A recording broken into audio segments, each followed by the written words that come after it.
Hello, everybody. I think it's time to start. Maybe people will join in, but they can get along as we go. Welcome, everybody, to the second Feminist Spatial Practice Share. My name is Renske Maria van Dam, and I am hosting this practice share from The Hague in the Netherlands. We have initiated this practice share as a way to celebrate the diverse people and practices and approaches to space that are already present in our community. And today we have Ruo Jia.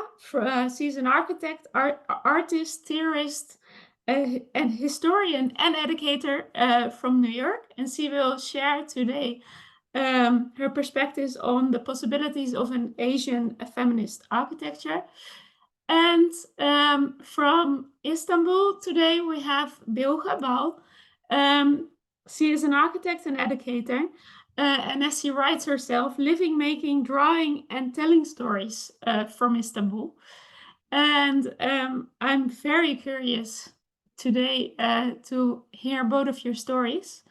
And I think we can start right away with Ruo. I will stop my share screening so you can. While she's setting up, I just want to mention that we are recording these sessions, especially to make it possible for people who are not, for who this is a very inconvenient time, so they can look back and join the presentations or look back at the presentations at a better time for them. I think if you're ready, you can start.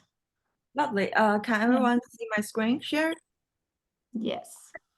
Thank you so much for organizing this. I'm super grateful for the space and exciting to be able to share some work. And thank you all for joining. So today I'm going to talk about other presences of architecture, sharing, connecting, erasing.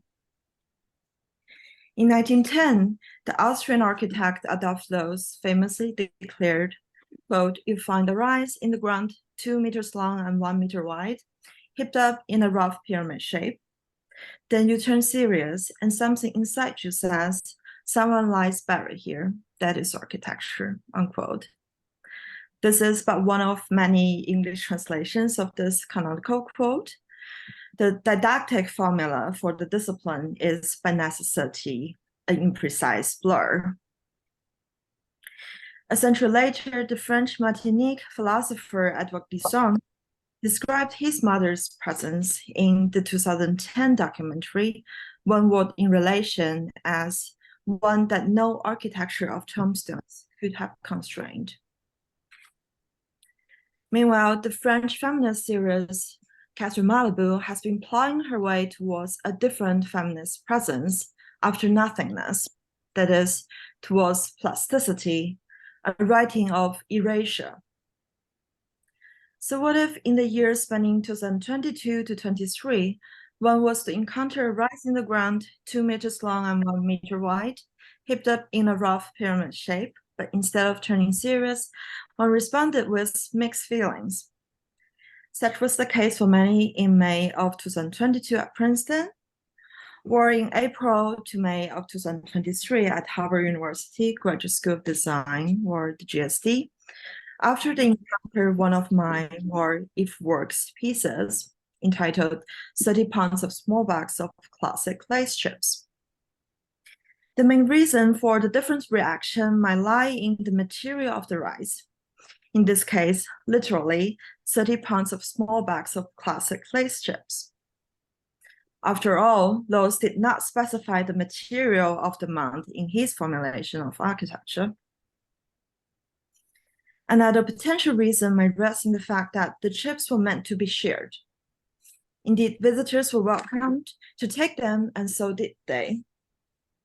In the course of the months during which the work was on display at the GSD, the interactive piece disappeared in its entirety. Along with its disappearance, other things happened, namely connections. Beyond the immediate collective metabolism stimulated by the digestion of the same material and the network of small bags of classic place chips across and beyond Gantou, the GST's physical base, connections were immediately established with the context of the exhibition titled "Ye They Were All Yellow, Asian Feminist Architecture Possibilities," of which this piece was a part. The exhibition was an interactive event in 2 acts. The first consisted of a walking exhibition that ran from March 23rd to April 20th, whose media specificity and the collective inquiry interchanges with individual endeavors undertaken by students in my seminar of the same name as that of the exhibition. The second, during which the exhibition's form remained relatively stable, took place after the students' final review. In this case, changes occurs mostly thanks to interactions by visitors, as the GSD welcomed its final review season. A first prominent connection was made by one of the students, Marvin Bunata Vaboro, in his final project paper installation here. That took place on April 20th, a week after the Chipworks installation on April 12th. Part of his project consists of 3 hair sculptures, one of which he created in relation to the amount of chips. The hair was arranged to resemble a pierced scalp, recalling that of a corpse. A head intentionally situated at the head of the tomb of chips. Another connection occurred the night between April 27th and 28th, when 2 pieces of Maggie House's opaque ghost of domesticity, embodied in layered translucent paper, were moved to the top of the chips mount. Assuming that they had dropped from loose laundry clubs, I picked them up to reinstall, only to find that 2 bags of chips here had been hung in the ghost's original location, along with another bag that had been hung along Claire Yu's constellation, reinventing Chinatown's theatricality. Moved by these gestures to connect and generate intertextuality and interchangeability among individual works in this collective effort, I put Maggie's layered translucent paper back on the chip mount, almost as if they were tombstones over a grave. It was only much later that we discovered it was our anonymous visitors who had intervened and co-created with the possibilities for making connections offered by the Mount of Chips and their interactive exhibition. A key intention of this work was to create other presences of architecture. If Lowell's words refer to a paradigm for a model of how architecture works, based on some communication ability, language, type, enabled by the cooking of context, form, emotion, existing connotations, and memory, then this work was meant to mobilize as well as disturb such a capacity by problematizing with materiality, individual embodied memory and experience, as well as change and evanescence. It exposed and embraced the fragility and disappearance of such language. In a way, this is an approach that shows incredible fidelity to architecture and existing architectural languages by displaying infidelity to them. It is an ephemerality that is eternal, an imprecision that is precise, matter that assumes form and presence. This is an architecture of mortal presence, finite, similar to Malibu's creation of an ontological biological presence of woman. Such presence is the regeneration of an essence denied by social and theoretical violence from women, an impossibility and no place due not only to long-held structural gender inequality in terms of power, right, and pay, while actual elimination through sexual abuse, domestic violence, and social exclusion, but also to further chipping away of space for women with post-feminist queer theory, the fluidity of all forms of identity, and the general problematization of existence of any presence, essence, form in philosophy, as well as critical theory, which also propels neoliberal capitalist flexibility while diluting responsibility and accountability. Such a presence is also echoed in Glissant's reconstruction of the one in Relations, based on his reflection on racial violence during the transatlantic trauma of slavery and the Africans' repossession of their own identities. That is, the reduction to nothingness and the fall into an abyss, even literally to the bottom of the Atlantic, enables return of the one with experience of the abyss, an embodied knowledge of connecting and being with others in differences. This presence relates back to Glissant's comments that the oceanic presence of the mother could not be constrained. Such subject construction is fundamentally an architectural problem in the sense that architecture entails the creation of some sort of space for existence that echoes one's existence in the world. It requires taking space and resources away from others, but also connecting with others in a way that enables or is enabled by coexistence in and co-creation of a bigger environment, an architecture on another scale that leads to similar existential dilemma. It entails being chipped away by others, eating and being eaten in companionship with, nourishing and killing each other. It entails simultaneous living and dying.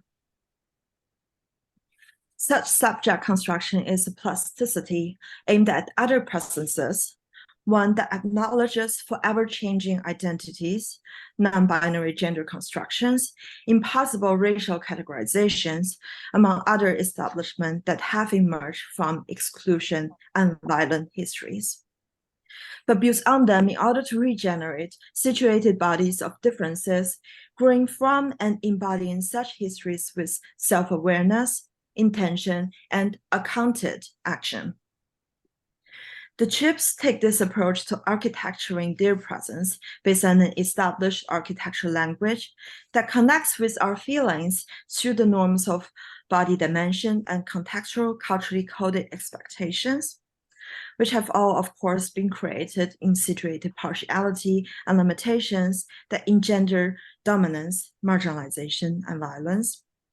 But instead of speaking such language and holding on to it, as if it were an eternal principle for maintaining and excluding, it mobilizes such disciplinary autonomy to communicate, while incorporating further material situated memories and connotations that may not have previously been taken into consideration by such language. This, however, can disturb, be incorporated into, as well as change the language in its meta form. Such a presence can thus preserve the linguistic vitality and possibilities of further communication, connection, and creation as a collective. It is a presence that does not set any clear cut between matter and form. As matter matters, form forms, deforms, reforms, the inseparable and interchangeable in everlasting alteration. Moreover, and importantly, such presence is a new modeling of another kind of construction, of architecture, of writing, one of erasure. As such, it does not hold on to any power, authority, or structural change that causes at each moment of enunciation. In sharing and making connections, it evaporates with its finite materiality. It frees itself without constraint. It may also live on through communication in the various memories that feed into a collective disciplinary existence among other presences. But these two are quite evanescent. Even as a tombstone, the Mount of Chips does not expect or aim at eternity. The commemoration has a vulnerable yet valuable concrete temporal density.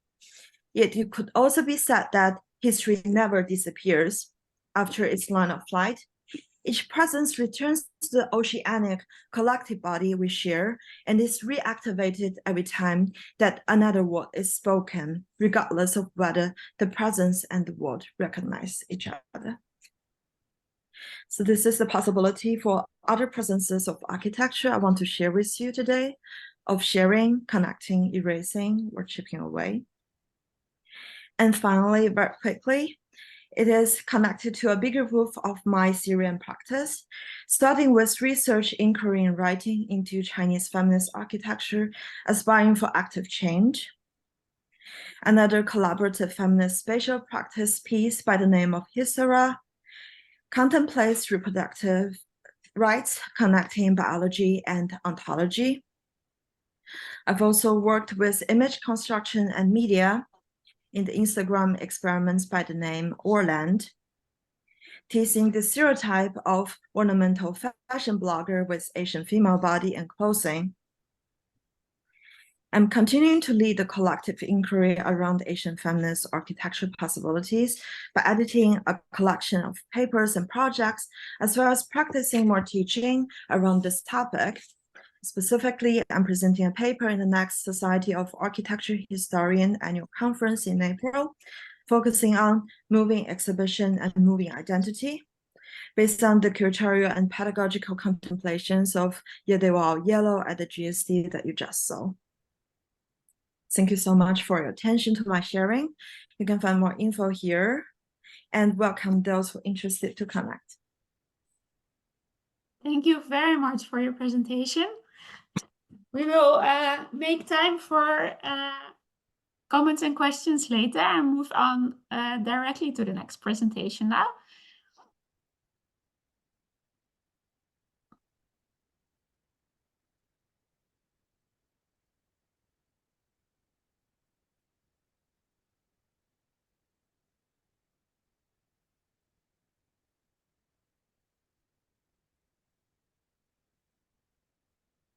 You see the presentation, right? Yes. Great then. I can start then. Yes. Good afternoon and good evening, everyone. Your sound is a little bit far away. Oh, still, wait. Maybe I can. Is it better now? Yes, much better. Yeah. Good afternoon and good evening, everyone. First, I would like to thank the Feminist Spatial Practices community to make this gathering, sharing, and exchanging atmosphere happen, and by putting us in a dialogue. And thanks to all who joined us the session today. Since I have a narrow time to contribute, instead of my individual works, I will focus on the collective and collaborative freshman year studio I have coordinated for 2 years. And I'm also happy to see some familiar faces from the studio and Istanbul here, birkaç of them, let's say. Today, I'm just before, oops. Just a background, let's say, knowledge. Just quite shortly and briefly, I will talk about who I am. And my name is Bilge, and I'm an Istanbul-based architect and educator. Modes of my research and practice are situated at kaleidoscopic range, defining disciplinary boundaries and slipping between dreaming, thinking, seeing, making, telling, and discussing. Feminist pedagogies of word making, wordling, and dirty theory influence my political and ethical position. My practice is open to collaborative and multi-scalar actions with a transdisciplinary view. I explored autobiographical as the research methodology, caring about the journey of the self to reveal both the uniqueness and plurality. I search for walking, drawing, writing, sewing, weaving, and other corporeal forms of making as a way of being open to the world, touching to the things performatively and peacefully. When I work collectively, my process reflects praise and share experiences. As a full-time faculty member and guest instructor, I have taught freshman year design studios and experimental architectural drawing studios in Istanbul since 2013. I taught at Istanbul Bilgi University between 2013 and 2021, and at Istanbul Kent University between 2021 and 23.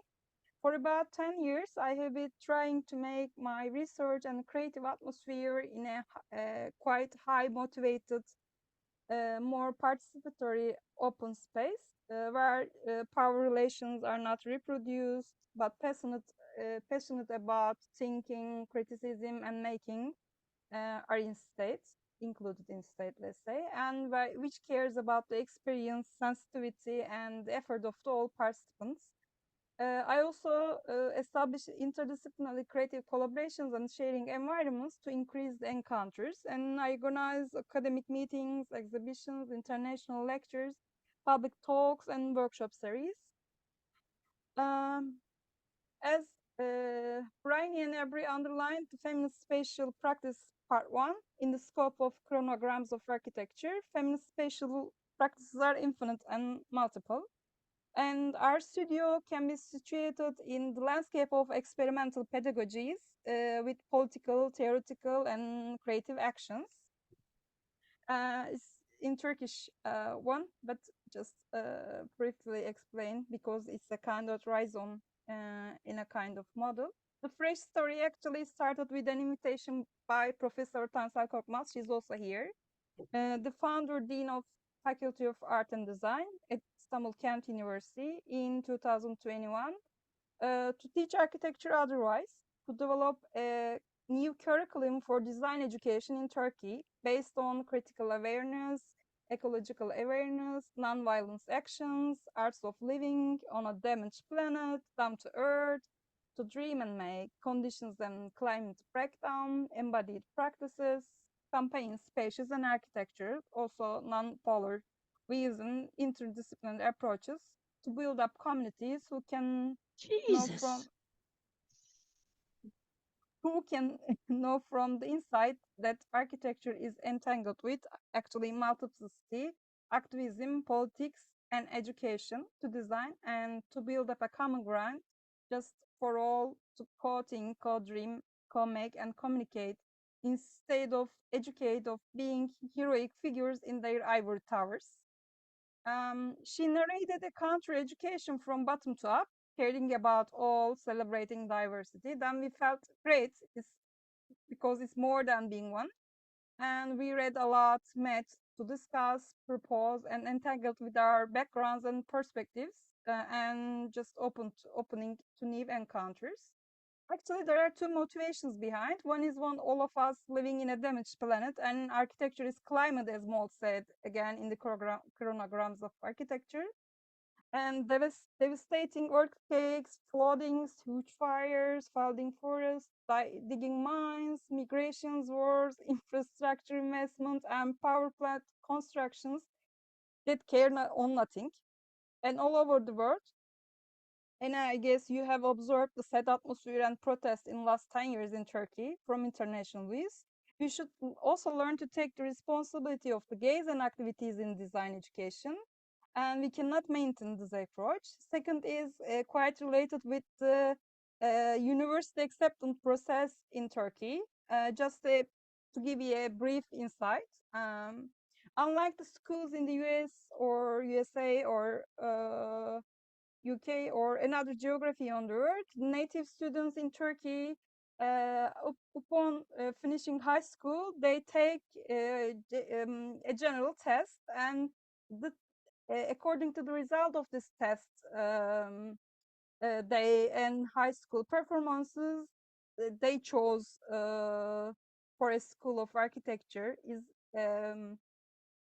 mostly based on mathematical skills. So the first year students to each architecture, or I mean, they do not any, some of them know about the architecture education, architectural education, because they come from a variety of backgrounds, expectations from architectures. And we aim at reminding them what they forgot, straightness, encounters, being embodied, and dream, and so on. So actually the studio with the dead red blood here is a rhizome of this model, and it is, I call it joyful militancy, remembering of air, care, and touch. And it's about a 2-year-old experimental freshman design studio, which is which has 2 semesters as fall and spring. The fall one is the encounters, and the spring one is the beginnings. And Design education, when we talk about the design education, actually it resembles walking in the fictional bus. And the freshman year design studio has potential to actually facilitate making team and engagement and taking responsibility, creating capacities to remain responsive to changing situations, producing knowledge and storytelling for survival, let's say, beyond a sense of comfort, enabling solidarity through visibility, combining manifold tones and rhythms to see how to resonate and experiencing how to become a community. Um, as a method, slowing down, getting closer, discussing the emergent powers, asking questions to criticize and investigate, pushing the limits of the critics uh, towards potentials and new counters, touching to things performatively and peacefully, can consciously disturb the habitual ways of knowing. We thought like this. And actually,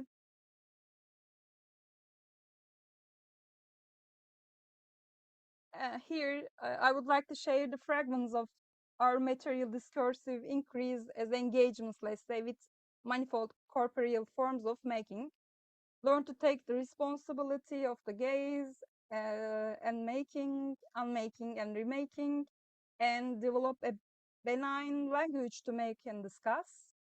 You will observe here experiments, trials and errors, experiences, and discussions, not end products, but potential parts of a journey that has just begun, let's say. The top line is about the encounter studio. The bottom line is about the beginning studio.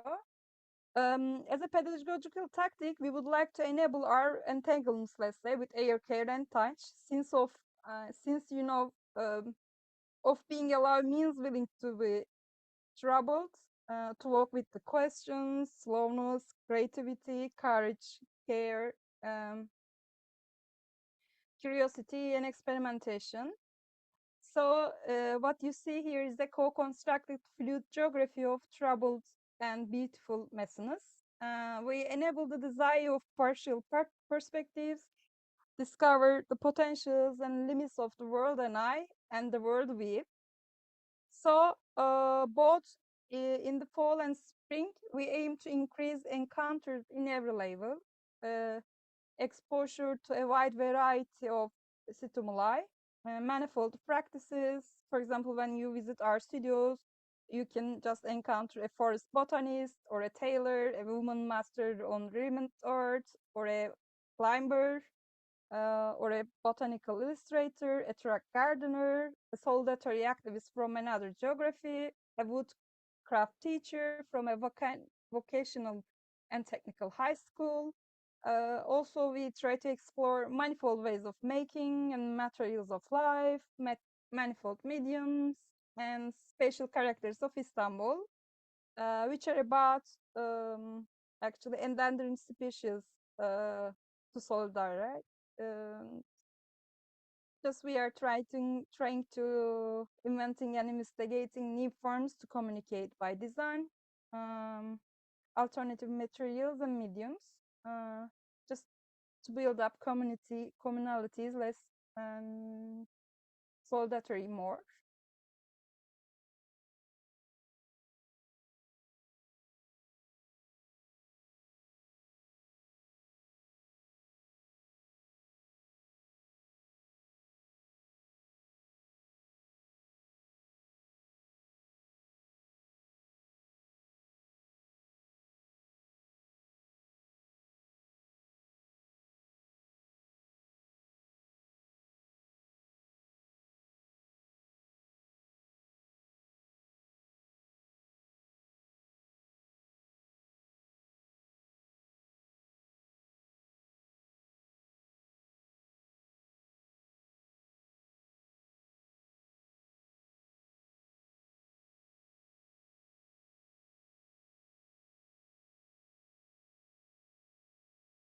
And there are many collaborators of the studio, from professions, from students.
Hilge, your time is almost up. Can you wrap up? Yes, I can. Thank you.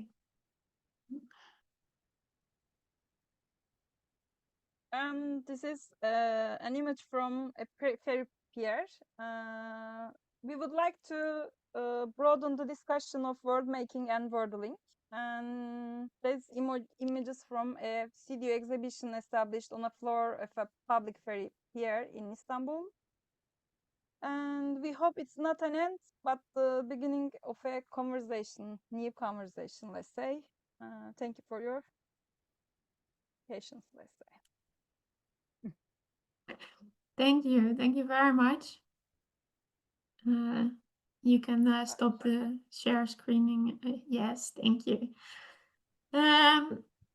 Both of you, thank you very much for your presentations. I recognized, actually, I was kind of thinking of a critical messiness in both of your works, which is very, well, intellectual stimulating, as well as, you know, it triggers that you actually want to start making yourself, which is very welcome.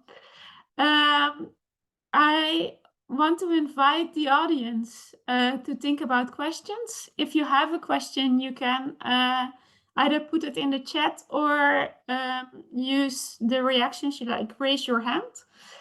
And while you're thinking about it, I would actually like to start with a first question, which came up already when listening to the first presentation, but also very much relates to the second one, because in your critical messiness, you both refer to other presences of architecture, working beyond otherness or other pedagogies. You know, there's an interest or a need to do it otherwise.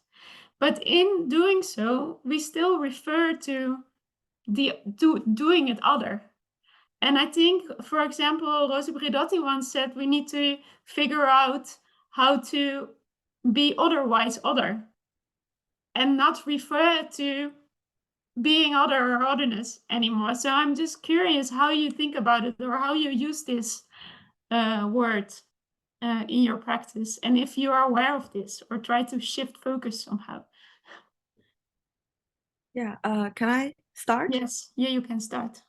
Thank you so much, Rensky, for the wonderful question, observation, and I really like the terminology, critical messiness, just so brilliantly formulated.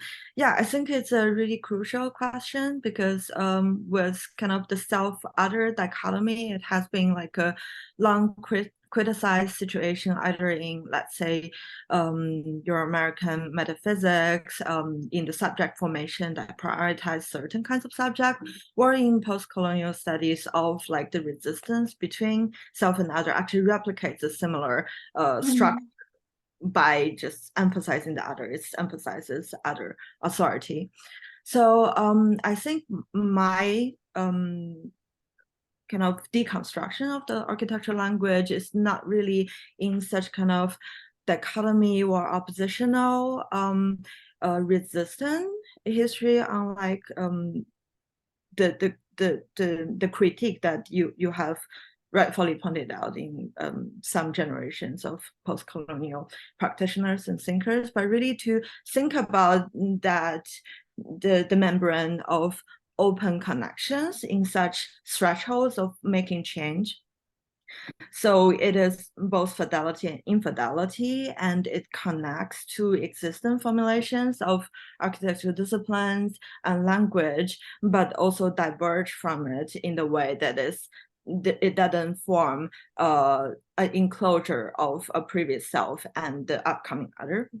And to think about other as a terminology, especially I was productively, or I hope so, trying to act after the big other of Lacan, sorry to going back to another canonical figure, in the way that the big other is different from the small other in empirical otherness, that it's a non-existent possibility that is also not about achieving that, but really about opening a space for creation in such kind of everlasting Mandarin inquiry, and which is, let's say, the other presences of architecture I'm looking at, the language that appears, that enunciates, that communicates and connects, but doesn't aim at everlasting, doesn't aim at solidifying a presence. So that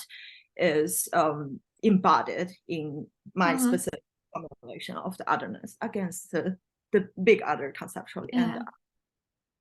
Yeah, thank you for that answer. That is actually a really actually also, you know, the small other or the othering opens up more than working towards or seeing other as a goal or an end or something you should avoid. In that sense, it even more maybe relates to working towards kinship or figuring out ways of kinship that I saw in Bilge's presentation. Do you still want to add something to this question or discussion? Yeah, actually, I use a specific term of joyful militancy. You know, it's more than being a radical one, because they talk about dissolving that kind of, let's say, differences, and just taking them into a kind of body together. So even in our studio, as a pedagogical approach, we just, let's say, the distinction between the learners and educators dissolves also. We try to understand the what is going on. I mean, to understand the current situation and try to respond, or yeah, let's say, to do something with together with it. I mean, so we try to let's say, exist together, not making something more othering or just underlying that kind of othering. I can say that. Thank you. Thank you. Are there already questions from the audience? Yes, jump into the question or comment. Yes. And for the other folks too, feel free to either do the hand raise or just turn your screen on, jump in. Yeah, I so enjoyed those presentations. Thank you both so much. And it's kind of interesting how I think unintentionally it ended up being a reflection on experimental pedagogies, both of the presentations. Yeah, and they're actually really connected. And something that was super inspiring for me to see was that in terms of materiality, you're both working with materials that invite this, you know, embodied interaction, and even Ruo with yours, like a metabolism, so that, you know, the viewers actually even eat the thing and then it becomes part of them. So it's sort of dissolving these boundaries between like subject, object, but also between different people. And I really appreciated how you both represented that too, so that we never really see just an object. We always see like a kind of object in interaction with people or in transition, or, you know, everything is sort of in flux. So I guess it's not really a question, but more a comment of appreciation that I think, you know, so often in architectural education, we're taught to focus on the object, the static object, and representing that. And I think it was super inspiring to see this invitation to a very different way of thinking about materials and how they interact with people. So yeah, thank you for that. Yeah, thank you so much. I think it's very rightfully addressed that I'm trying to work on the relationships that objects opens up and architecturing that relationship. I don't know about you, Birgit, but that was kind of what was in my mind, whether in terms of like, let's say, the works creation or the pedagogy behind this, let's say, more experimental seminar. Nice way of putting it. Also, I underlined that kind of companion architecture. So I said it's specific term like this. Invention of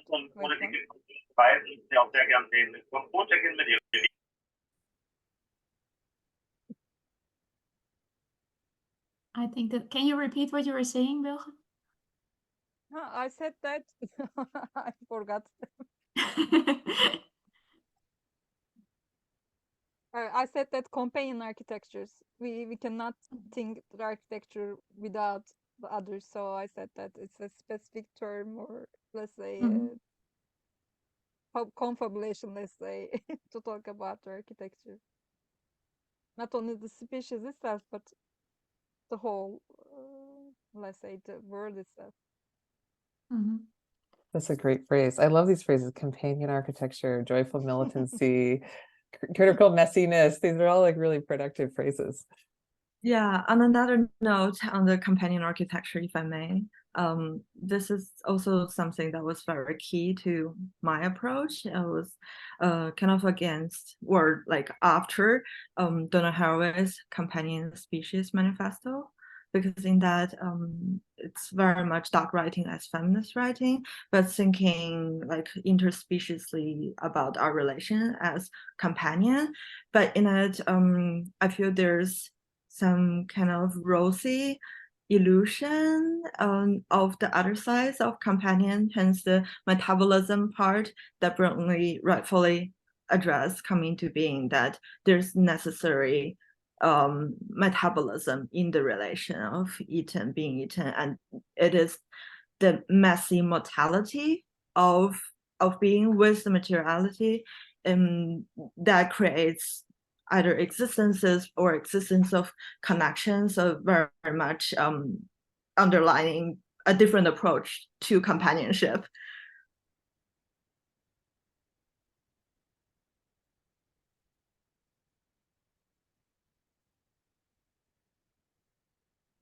Someone else with a question, maybe? Or any comments?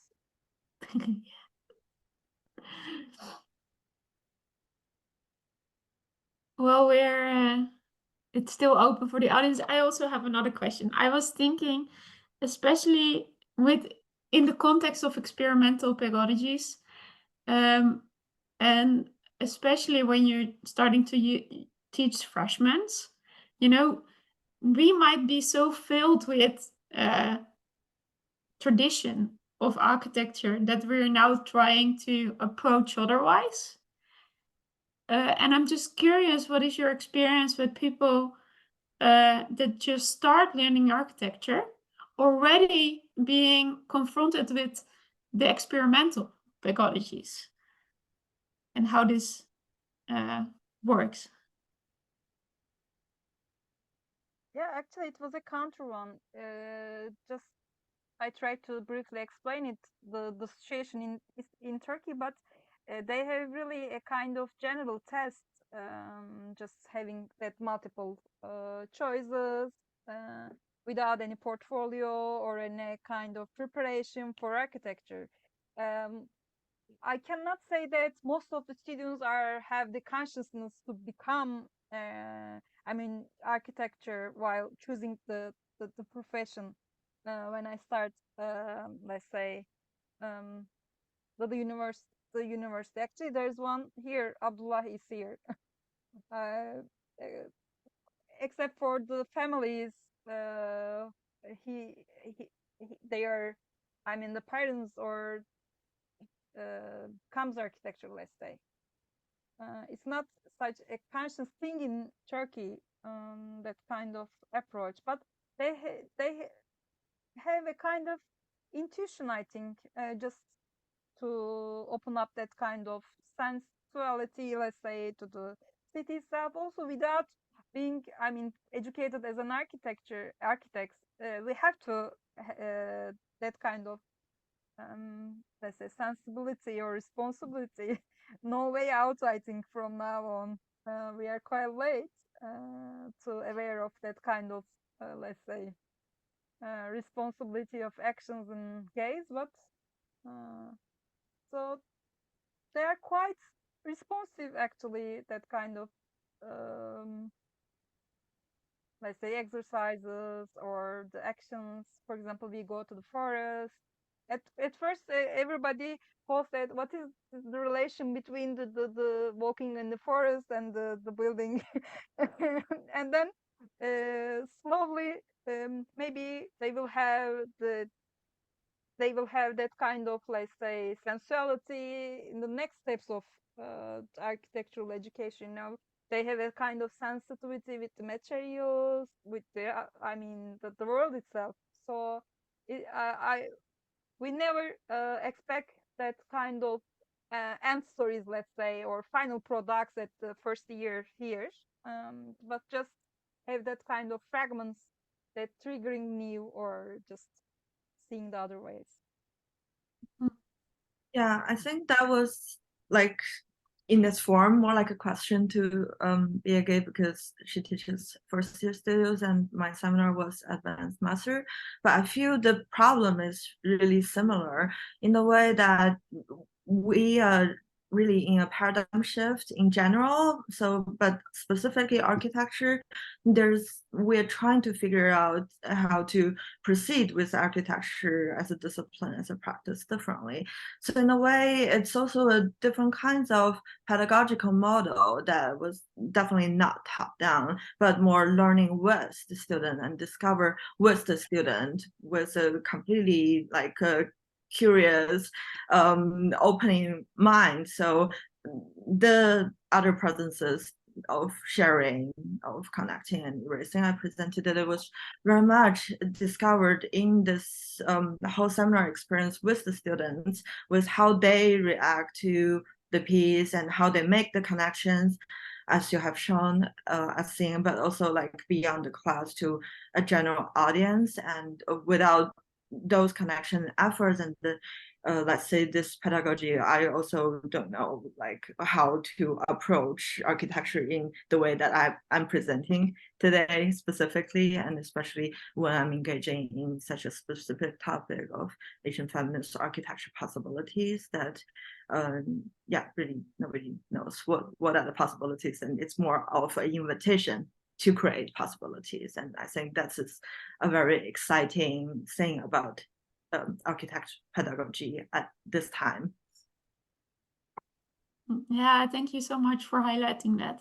I also very much appreciate from both of you the openness or the vulnerability you show in that. Like we do it together with the students. We're learning together, not only with the students, also with all the other forms of materials and processes that join us in figuring out this transformation and how we can give spatial form to that. So that's it's really nice to have a talk about it. Because we are approaching the end of the session. Yeah, you just wanted to say something. It's just I saw on the meeting chat. Yeah, you're right. Ila had a question to the companion. Yeah. Saying that I can read out the question and then you can answer.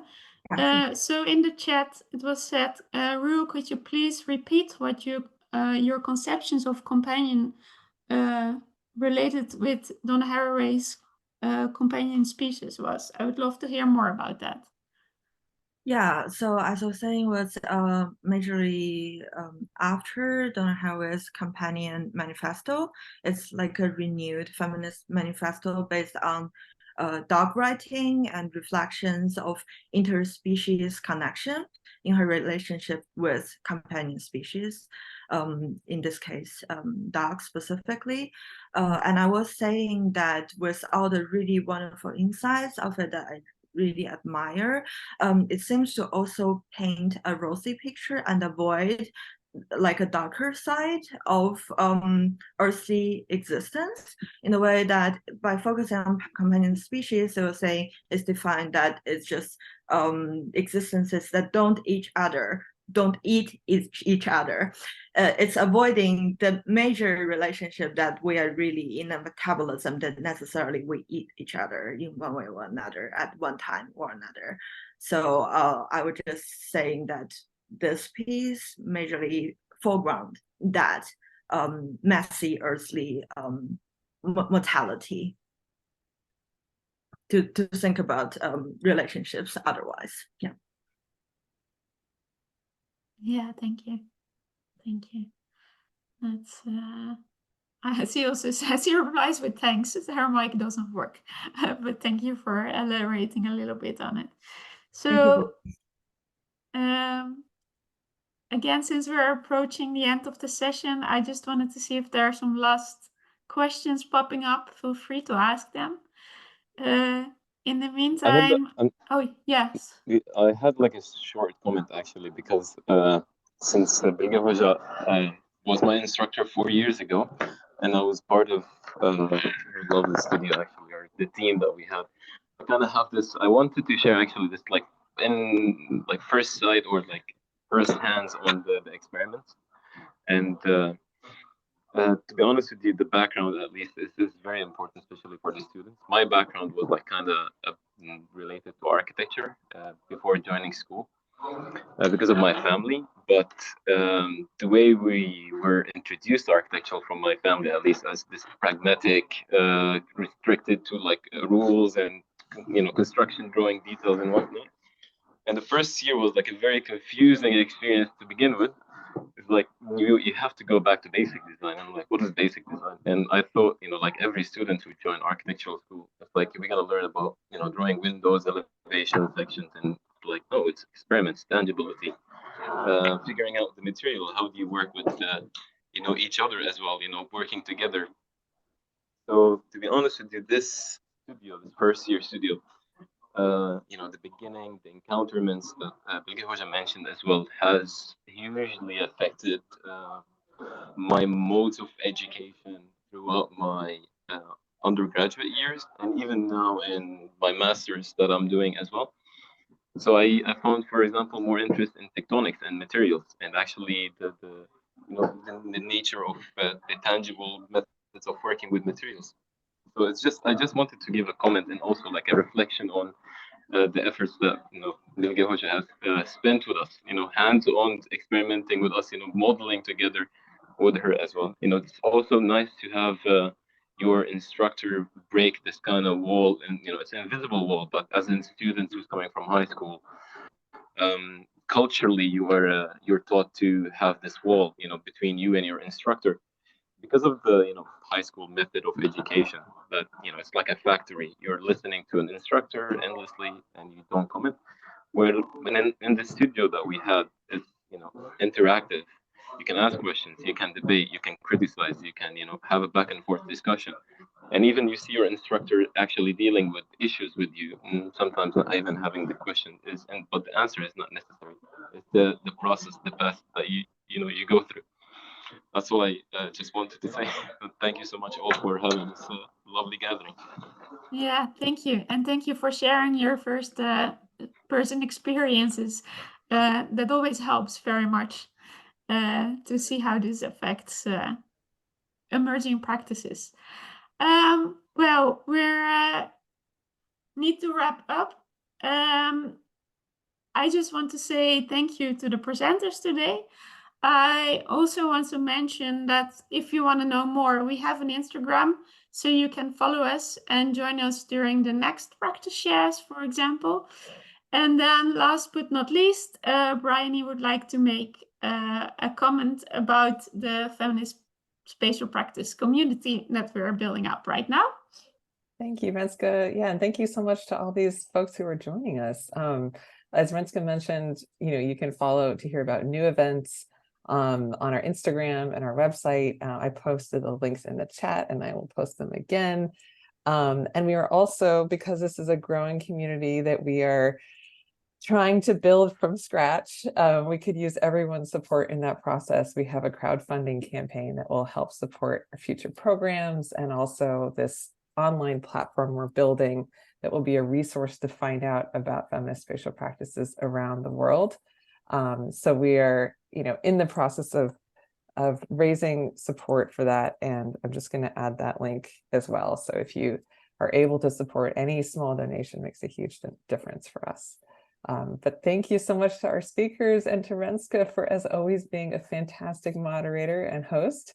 It was such a pleasure to be in dialogue with all of you. Yeah, thank you. Thank you, everybody, and enjoy your day. Thank you. See you then. Yeah.